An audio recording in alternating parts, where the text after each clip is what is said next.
we are going to go to a video that is the headline is very, very, very obvious. Like it's Toronto construction is leading cause of traffic, and the sky is blue and water is wet. As somebody who's like from the GTA who grew up in Scarborough, like a headline like that in 2025 just feels so fucking obvious and just like, yeah, we know. Breaking news! Construction is the main thing making Toronto congestion worse, something many drivers already know as they sit in traffic. Like many Yes. drivers, I'm thinking, why can't the city coordinate? Like Eglinton, we already know. Why is there no one working on the job site? Why can't it be done faster? Why are lanes closed for months and months and months? And a new plan to address the problem passed through a city committee Wednesday. The plan suggests jacking up the price construction companies pay to block a lane of traffic. After new fees kicked in this month, that cost currently sits at roughly $40 a day per 50. Whoa, whoa, whoa, whoa, whoa. That was a Florida plate. Go back to your fucking country, bitch. I'm kidding. But like, ew, Florida. meters of block road per lane. The plan would also Bitches are bitches are dropping shit, and it's scaring me. give TTC vehicles longer green lights in more locations, increase the number of traffic agents, and put together a strategy for traffic around special events. Meanwhile, the city's Board of Trade also wants to see a commissioner appointed to tackle the issue. You've got excellent people across a whole number of departments currently in the city, but there's no single person. Honestly, I really just put it on because I thought the fucking headline was hilarious. Again, as somebody who's like grown up in Toronto, I find it very funny. All right, now back to more serious news. So we are going to be getting into more on Canadian safety going across the border, a little bit about if Americans are even thinking about coming up to Canada, which is something that like I don't see why they wouldn't. We're not the ones being fucking hostile. They are. I mean, as I fucking see a Florida plate and tell them to go home. And before all of that, we're going to be starting with McGill University to terminate relationship with students union, citing latest protests. Okay, so McGill University said it's going to cut its contractual relationship with the Students' Union, and the two are entering into a mediation period. But what exactly does this mean? Well, let's take a step back. Last week, there were 3 days of strikes over the university's investments linked to Israel. The Student Society of McGill University says about 4,000 students voted, and 72% were in support of the strikes. McGill administration cited the strikes as part of a decision to move to cut ties with the student union. In an email sent to students, the school... And these types of protests are exactly what Parpolyev would call woke anti-Semitism, because he's a fucking weirdo. School said access into a dozen classes were blocked by protesters, and that individuals smashed a glass office door using a fire hydrant filled with red paint while staff were inside. The email also said that all students deserve to be on a campus free of fear, harassment, or violence, and that the student union didn't do enough to dissociate itself from groups without recognized status at McGill that endorse or engage in acts of vandalism, intimidation, and obstruction as forms of activism. Now, this decision is getting a lot of reactions. Students for So if you're wondering if all of the same smoke that is going on in the United States when it comes to students protesting, yeah, it's up here in Canada too. It is up here in Canada as well.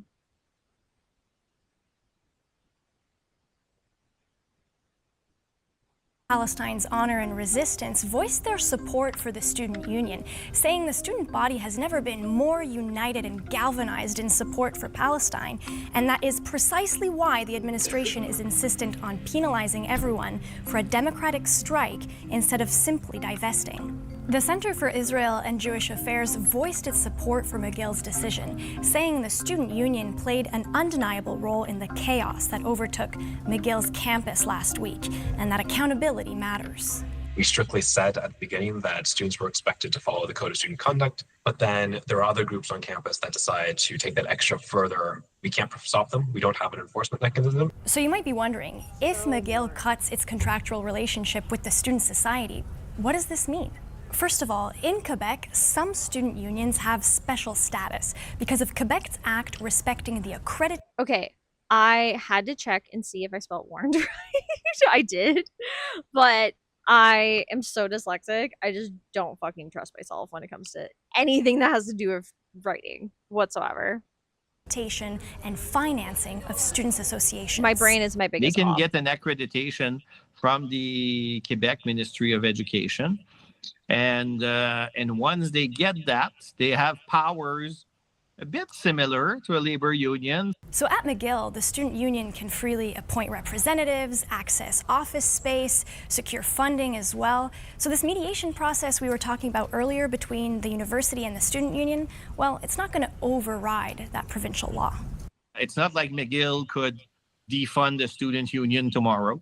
That would be basically going to be against the law. But the mediation is going to take a look at something else, the Memorandum of Agreement.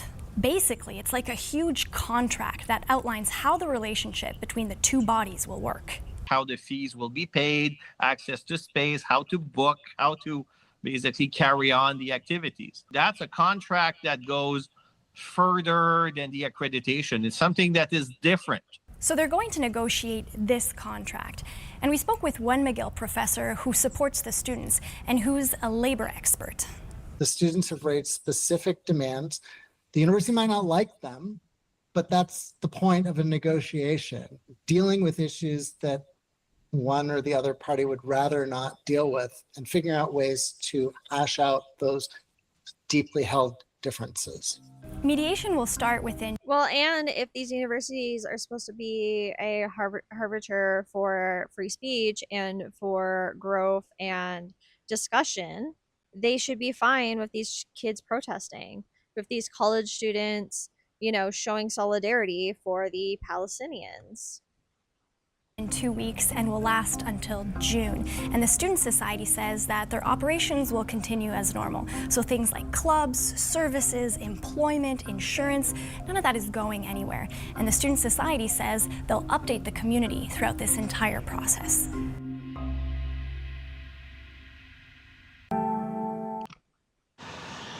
So that's the first part of all of this. Now we're going to be moving on to, will Americans still travel to Canada amid trade tensions? I personally don't see why they wouldn't, but let's see what the Americans have to say. I mean, they love telling everybody their opinions. Destination Ontario recently did a survey in the U.S. market to understand American travel intentions. 58% of Americans are still considering coming to Ontario to travel this year. And there are a few reasons for that. Number one, it's a very safe country. Number two, we have a lot of shared values. Ontario is known for being very diverse. Number three, just making travel plans is easier. American tourists make up about 20% of all tourism spending in Ontario. There was a drop-off in visitors after the COVID-19 pandemic, but it's slowly been creeping back to the norm. This despite booing the American... No offense, though, to any Americans watching, but as somebody who has worked in customer service in Canada, American tourists are kind of the fucking worst. Not gonna lie. Not gonna lie. Some of y'all can be very annoying. National anthem and various municipalities taking down the U.S. flag. The Destination Ontario survey did find that Americans are concerned about how welcome they are. So normally we have very high favorability ratings there, but it's dropped about 15%. Canada Border Services data shows virtually no change in the number of Americans crossing the border in March of 2025 compared to the same time last year. The Americans will continue to be here because it's not about the Canadians or Americans. This is about one guy, and the two countries are very friendly together. Perhaps the biggest reason Americans are still traveling here is the exchange rate. It's basically a third off, so it's a great deal to come to Canada right now. So if you're paying $200 on a hotel room, that's really saving $60 a night. So that's a pretty substantial savings for coming across the border. The tourism industry of Ontario is hoping governments pour more ad dollars into showcasing the province as a destination. The industry is elbows I up. seriously have zero doubts that Doug Ford would would be opposed to that. He loves spending as much as possible on ads to America. As it relates to policy, but we remain arms open through hospitality. Dale Manukduk, CBC News, Toronto. All right, now that we know that Americans are worried that they won't be welcomed here in Canada, we're now going to be moving on to, can U.S. border agents search your phone by CTV? We watched a couple of videos about this yesterday from the CBC perspective, and now we're going to be watching this one from then the CTV she took my phone. She started going through my messages and questioning me about my messages. This Canadian woman says she missed a flight to Las Vegas after border guards spent hours looking through her cell phone, though it's not clear why. A French scientist heading to a conference in Houston was recently turned away over alleged hateful messages on his phone. If U.S. And by hateful messages, they were messages disagreeing with the Trump administration, which, you know, for the land of free speech, you think would be all okay for, would be supporting. But apparently the Trump regime thinks differently and views that as potential terrorism in their minds. border guards ask them for access to their personal devices, do they have a choice? U.S. Customs Border Protection, CBP, has authority to search any devices of anybody traveling across the border, including U.S. citizens and definitely Canadians. Immigration lawyer Cindy Switzer says border guards generally used this power in the past to look for evidence of crimes, including drug trafficking and child pornography. But some recent examples show people being denied entry at the U.S. border because political leanings discovered in their social media or messaging apps do not align with the Trump administration. I have straight up told like family members of mine who travel to the United States not to anymore because of conversations that we have had in regards to Donald Trump, because he is legitimately threatening the sovereignty of our country. Not only that, but all of this stupid fucking trade stuff. And because my family had been messaging me about it, I worry for them, being older people, part of the older generation, that they could be scooped up. They could have their phones searched. Like the stuff that the Trump administration is doing towards people at the borders and detaining them is indiscriminate.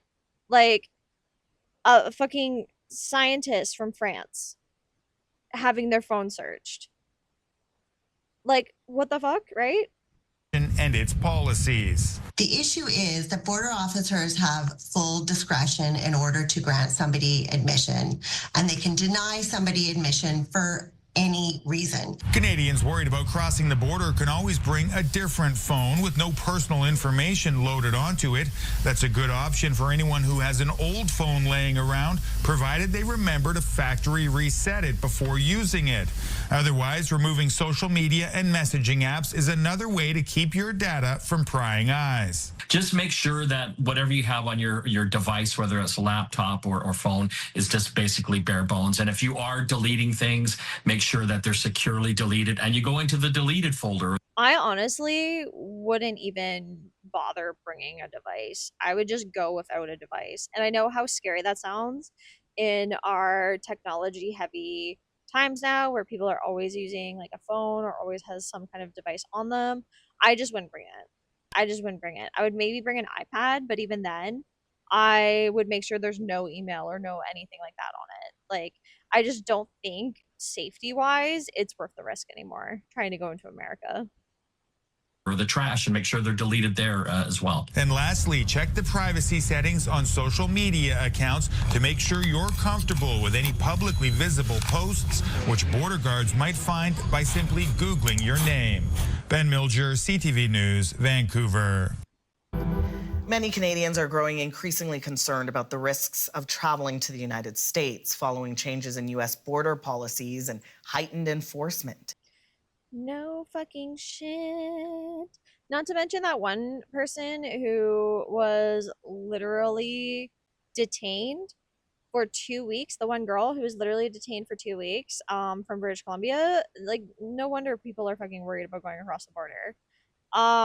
Honestly, I don't blame people. Seriously.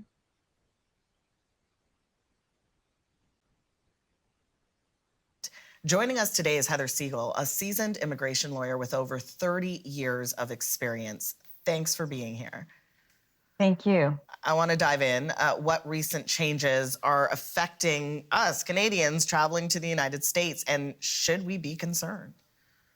Good questions. I don't know if they're going to mention it here, but yesterday, towards the end of the stream, I watched a video where a Ontario woman was trying to drive down to Florida and was stopped by police who said that she didn't have a valid driver's license, even though she had her Ontario driver's license, which you can drive with in the state specifically. The people, the anchor on the news and the girl said they both looked it up, and you can drive with a valid Canadian, valid Ontario license in that state and in America.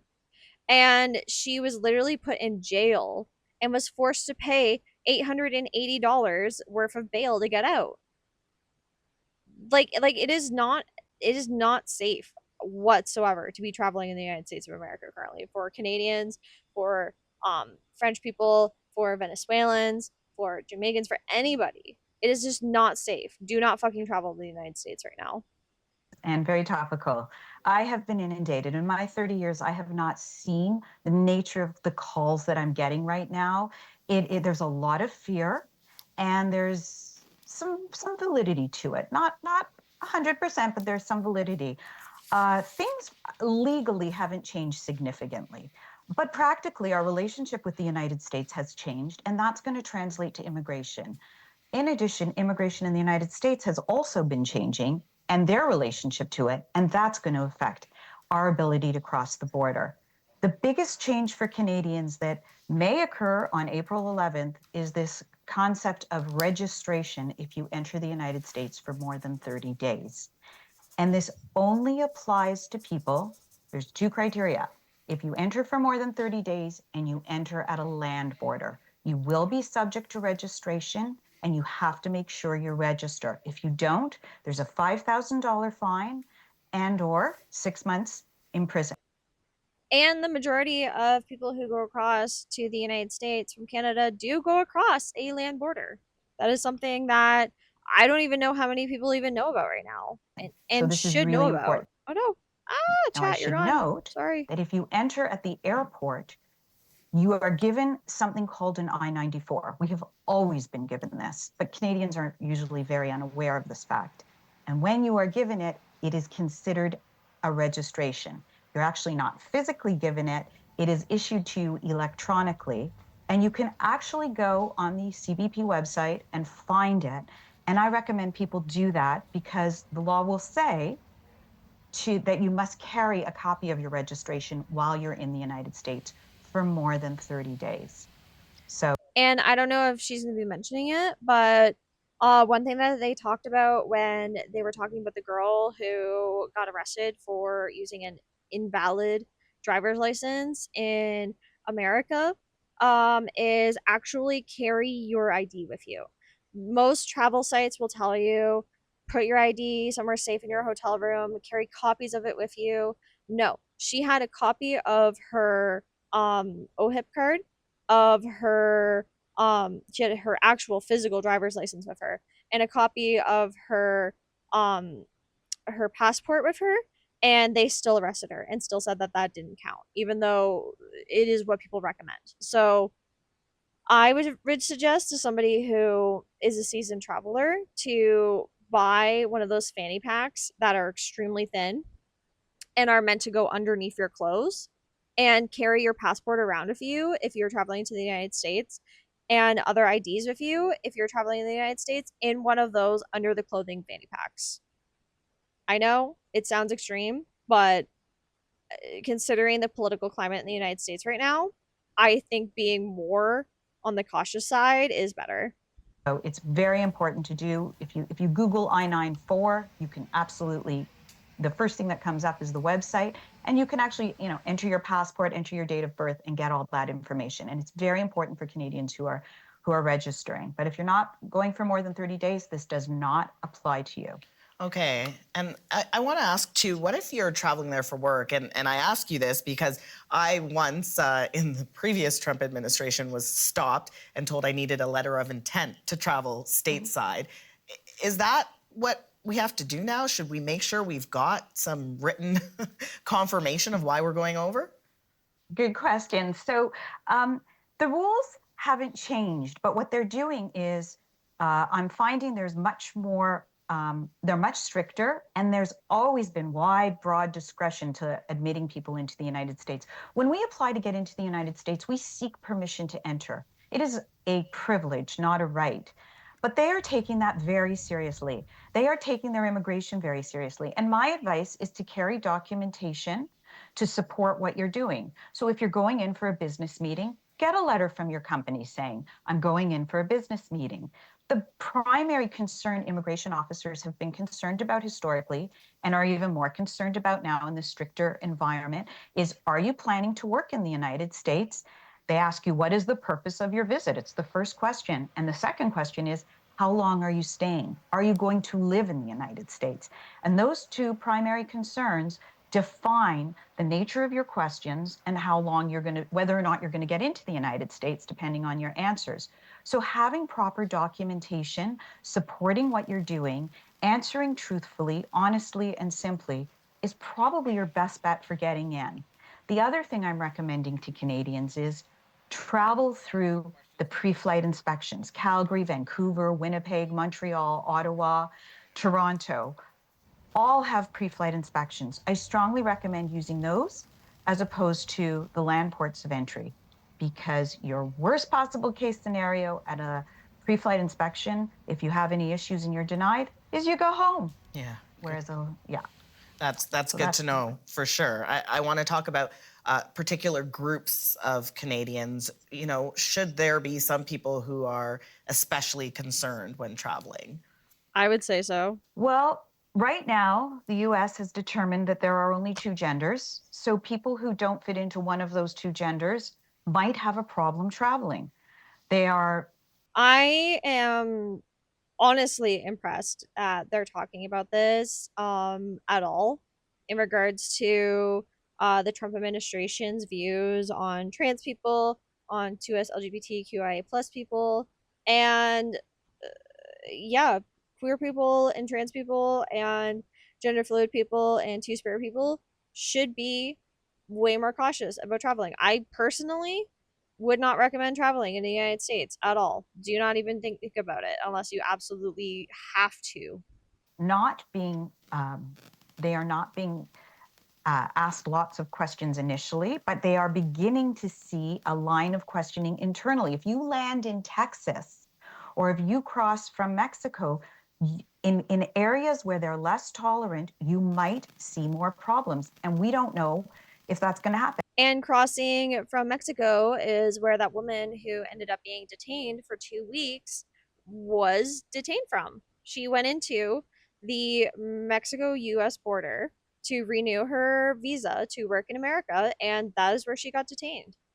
And I have heard stories from clients that they're very concerned about this, that trans people may be targeted. In addition, people who are permanent residents of the United States or even and other people from around the world too. There was a woman from Germany who was also detained for going into the United States from the Mexico border and was going with her friend, but she was on a trip and brought her tattoo gun with her because she was a tattoo artist. And she was detained because they were like, "Oh, you're going to be stealing American jobs," and it's like, no, she's a tattoo artist. She's going to be bringing her tattoo machine with her. That is just what tattoo artists do, they always have their machines on them. So that is also a concern too. Like, it's not just Canadians, it is not just people from France, it is people from every country.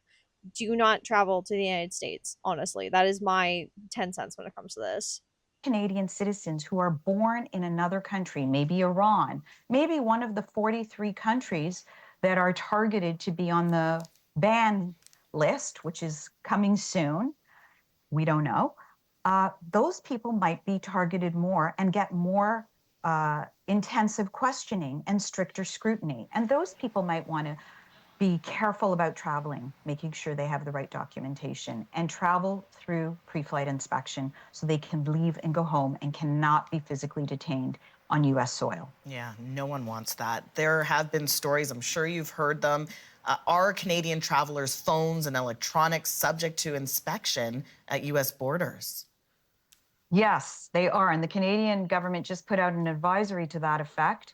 There is no expectation of privacy at an international border, and your phone is just like your luggage. It can be checked and looked at, and it's up to the immigration officer to Customs and Border Protection to determine if they want to do that. And they are looking for, people who might be working, people who might be staying permanently. But there's been concern recently that maybe they're looking at people who speak out against Trump or who are certain kinds of activists. And we've heard stories that these are the people they're looking at, and they've even denied entry to people from Europe who have had the wrong views of the government. And we don't know if that's going to happen to Canadians. And so my advice is to be careful. Whatever you've said publicly is accessible. We have lots of social media, we have Google, it's all accessible to immigration. And if they are suspicious about anything related to you, they might go do a deeper dive, and they can do a deeper dive on the public domain, or they can take your phone. They are not supposed to look past whatever is available to them. If it's on airplane mode, they cannot go deeper. We don't know if they will, but they're not supposed to. If they do want to go deeper, and they have reason to believe that they should, they can take your phone and they can download it, and it goes into the US government. And there's not a lot of oversight over what happens to that data when it's in the US government. So if you have Which is why I say, if you're traveling to the United States, don't bring your phone at all. Do not bring any of your devices whatsoever. anything that you feel is private or you don't want to share, don't bring your phone or prevent your technology from being accessible with that information. That is so disconcerting, but I appreciate your sound advice today. Thank you. Thank you. That's immigration lawyer Heather Siegel. All right, so that is some pretty sound advice, I believe. And honestly, like I have said, just don't travel to the United States. If you have to, like you have no choice, please be safe. My advice, don't bring your phone, especially if you're somebody who is more politically active. Do not bring your devices with you. You may be detained for that. You may be even hopefully turned away for that. Um, and yeah, I have been telling family not to travel to the United States. If you are a queer person, do not travel to the United States. If you are a person of color, do not travel to the United States. And honestly, just generally, just leave America alone. They're imploding right now, and I feel bad for all the people there, obviously, but I just, with the way that the political landscape is currently in America, it is just not worth the risk, honestly.